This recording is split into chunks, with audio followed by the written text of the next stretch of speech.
What's up, true believers? Chris Mack coming at you today with another Uncanny Weekend figure review. See what I did there? Today we are going over the Marvel Legends Deadpool Strong Guy Build-A-Figure Wave Black Tom Cassidy. And as we know, this is the brother of Banshee, so I'm glad that we finally have a cool figure of him, even though he seems just bat crap crazy in the current Krakoa run. So we'll get more into that here in a second. And you see they put Marvel here instead of X-Men, which they should have put X-Men, but it is what it is. Same thing with the Marvel varnish there, that should have been an X, but nonetheless they put the little X's there, so you know, all's forgiven for now. Strong Guy there. Come around to the side. Again, cool artist rendition, even though he looks like, I can never remember the actor's name, but he played Blackheart and Ghost Rider and American Beauty. That's what that rendition reminds me of. And I know it's hard to see in this lighting, but there are little X's here on the side, so that's really neat that they at least reference that he is part of the X-Men mythos. Come around here to the back, really, really fancy product shot there. And then you get a read-up, figures you need to build Strong Guys, so I'll make sure to get close up so you guys can get closer, or closer look at what you need to pick up to build this figure. Come around here, same really cool artist rendition. Front, same figure, we'll get into that in a second. Legal, who cares? But what we do care about is Black Tom Cassidy a cool figure or not. So let's go ahead and crack this bad boy open and get a closer look at him. Here's Black Tom out of the packaging, and I gotta say, for a basic looking figure, I'm really excited for this one. I think it has part to do with the fact that I love X-Men characters. So having a Black Tom to pose next to your Juggernaut, oh yeah, that's exactly what we wanted, and Hasbro really delivered. And even though he comes with one accessory, I'm excited for this figure, guys. Now, there are some things that kind of drive me a little batty, which we'll get into in a second. But as you can see him here, posed and ready for action, he looks good. So let's take him off the spinner and get more in depth on this Black Tom Cassidy. Backstory on Black Tom: his first cameo appearance was Uncanny X-Men back in June of 1976. Now, later down the road, his first full appearance is when Jean Grey becomes the Phoenix in Uncanny X-Men 101.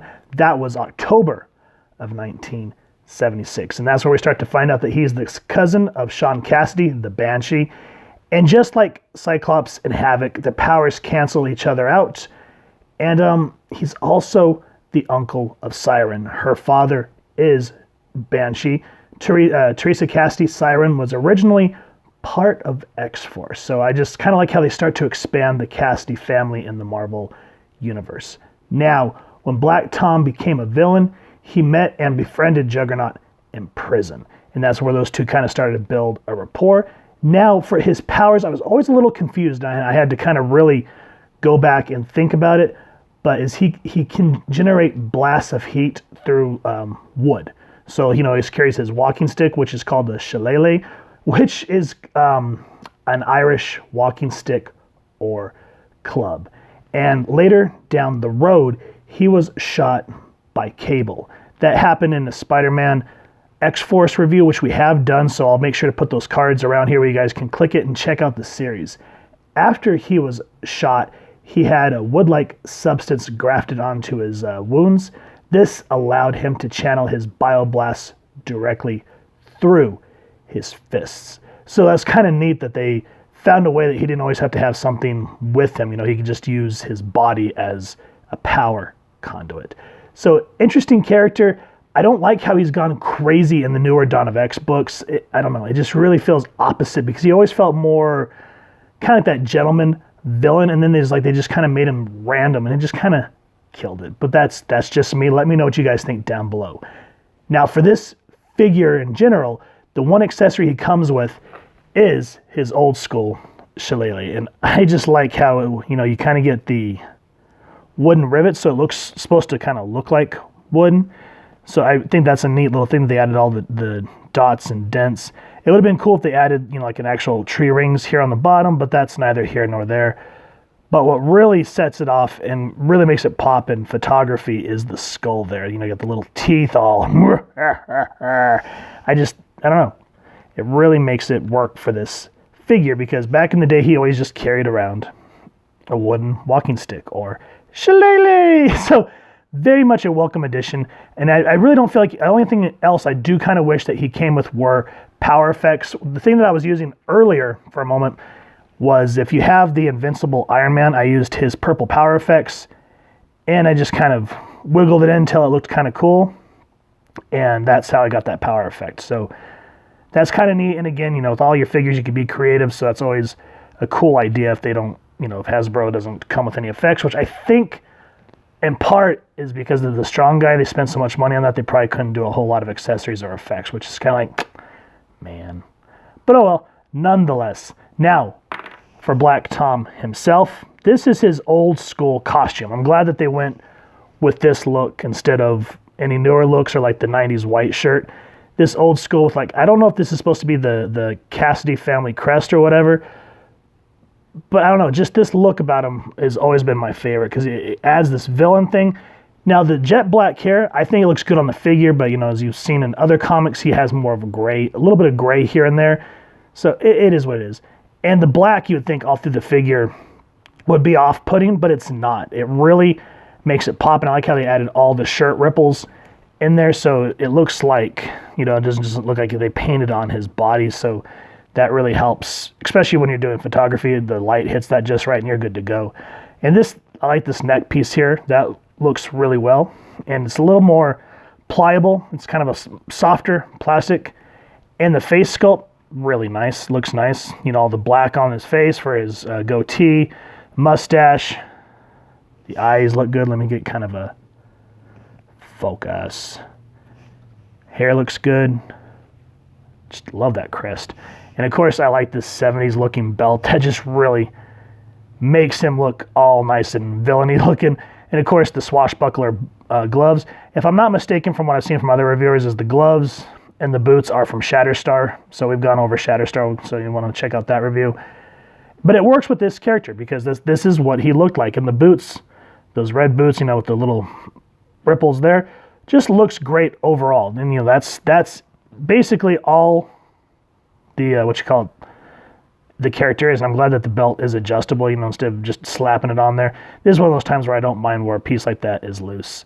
So yeah, paint apps look great. I give the paint apps definitely a 10 out of a 10. Now the articulation, there are parts that I like and there are parts that kind of drive me nuts. So let's go ahead and dive into it. For his head, he can look down that much, which is awesome, but you have to kind of be aware of this. So even though it is there, he still looks up relatively well. I mean, you know, it's too bad you can't go whoomp, but I like that they were thinking when they did this, so it doesn't stop it. So that's awesome. And he does have a little bit of attitude in the head, not a whole lot like on other figures, but you still have it. And he has a little bit of a head knocker, so you can kind of adjust as needed. And again, I'm glad that that collar piece just does not get in the way. So the head is free to move about. Great stuff there. Arms spin 360, can go out that much. Of course, that way, so you're good to go. Double jointed elbows. Now, the one thing about these gloves, since this was from an older figure, is you kind of have to be, well, the gloves here, I thought it was the gloves, but it lied to me. So they can go up that much, down that much. The hands are free. There for a second, I thought they were not. And then there's no spin here, but at least you can spin it at the hand. Waist, that much. Get a focus back. And that much. Ab crunch. That much. That much. Great, great articulation range there. Legs, that much. Does have double jointed knees. Does have a thigh pivot.